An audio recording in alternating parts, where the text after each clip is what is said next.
All right, guys, and just finishing this up from yesterday as we kind of introduced mutual funds for the first time. I know there were some of you guys that we talked about it. Some of you guys were taking the AP test, and some of you guys are just out on regular business. Um, but as far as your last stock market assignment, really that you need to complete and take care of is go ahead and continue cleaning and figuring out a way to move $10,000 around, because today what you are going to do, if you haven't already done it, is you are going to buy at least one mutual fund worth $10,000, and you can buy more than that if you want, but you need to buy $10,000 worth of at least one mutual fund. You can buy two, you can buy 10, you can buy whatever you want, but that's going to be what you need to do today. All right, so just kind of concluding what we were talking about yesterday, and essentially what I was telling you guys is the reason why mutual funds are such a popular investment is you get all of the benefits of owning all of these companies that everybody has heard of, but you're owning a group of them together under one fund or one name or one ticker symbol.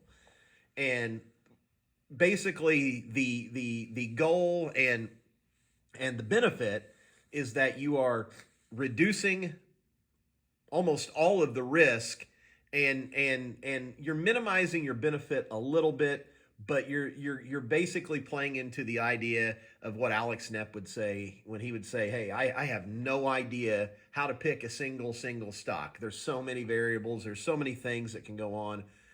But if you let me pick a mutual fund where you've got, as you see on this slide, 90 to 200 of the best companies in the United States in them, I'm going to bet, on 90 to 200 of these American companies, because guess what?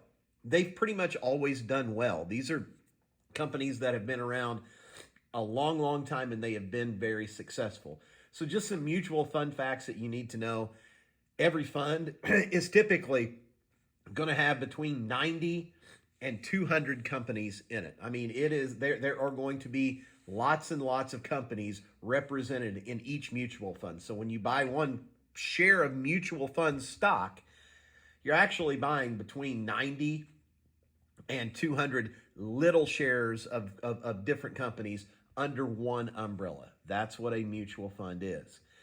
As far as the annual return, it's going to be a little less than the stock market, but that's what a lot of people are willing to sacrifice. Do you sacrifice that extra 1 or 2% per year if you know for a fact that you're just kind of eliminating risk? You don't have Subway Jared. You don't have an Indianapolis Power and Light situation in Petersburg where you lose 98% of its value. You don't have Enron. You don't have any of these companies who have had big time struggles. You don't have to worry about an oil spill in the North Atlantic, because you're buying 200 companies, and if one goes bad, well, you got 199 more. All right, but that's going to be the average return.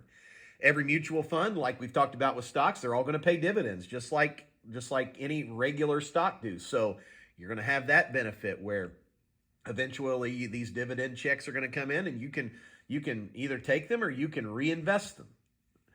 Another thing that's going to happen with mutual funds, just like stocks, they're going to be what's called liquid investments. It's just a really fancy word that means, hey, if you want your money, you can almost get it the same day. Like, you can liquidate whatever you have invested very, very quickly and have access to your money. That's what it means to have a liquid investment. And then finally, the whole concept of the risk-return ratio. This is kind of in that sweet spot where you're not taking the most risk, but you're still getting a great return.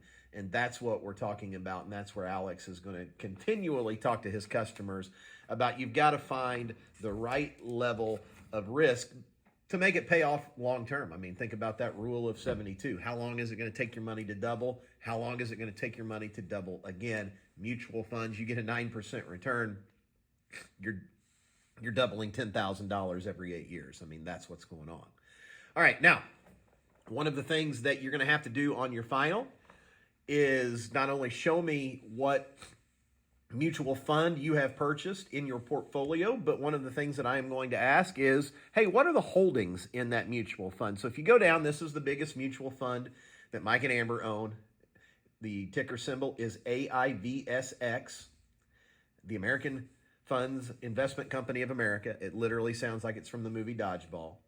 But you see it, it looks like a regular chart. It's got all the same type of information, but there's going to be a couple of areas that I want you to look at specifically on whatever you decide to do. If you look at holdings or performance, you're going to see exactly what stocks or what companies are in each mutual fund. So if you go to the next slide, the one that Mike and Amber are invested in most, you've probably never heard of AIVSX before, but I guarantee you've heard of Microsoft, you've heard of Meta, you know what Broadcom is. I don't know if you've heard of it. You've heard of General Electric, you've heard of Amazon, you've heard of Google, you've heard of MasterCard, you've heard of all of these things. So it's a big fancy term, but in reality, every month, on the 15th of every month, when our account gets hit with an automatic deduction, that's basically what we are doing. We are buying small little parts of Microsoft and Broadcom and Meta and GE all at the same time every single month, but we're doing it under the banner of this mutual fund under AIVSX. All right. And then wrapping it up today on the rates of return, you guys will see these again. This is something that we're going to talk about one more time tomorrow.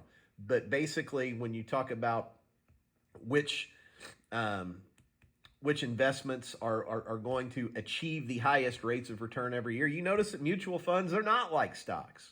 But like I said, that goes back to that risk-return ratio where everybody, for the most part, if you invest in single stocks long enough, you're going to have a horror story where something has gone incredibly wrong. And basically what people do is they trade in the risk of that thing happening, like happened in my hometown.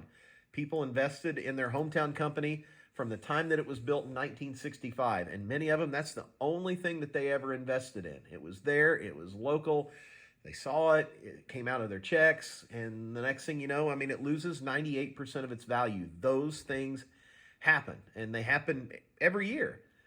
And the reason why so many people invest in mutual funds, I think more people in the United States invest in mutual funds than they actually do in stocks, is because you remove that risk and then you trade in a little bit of that risk for, very, very solid and consistent performance for a long time.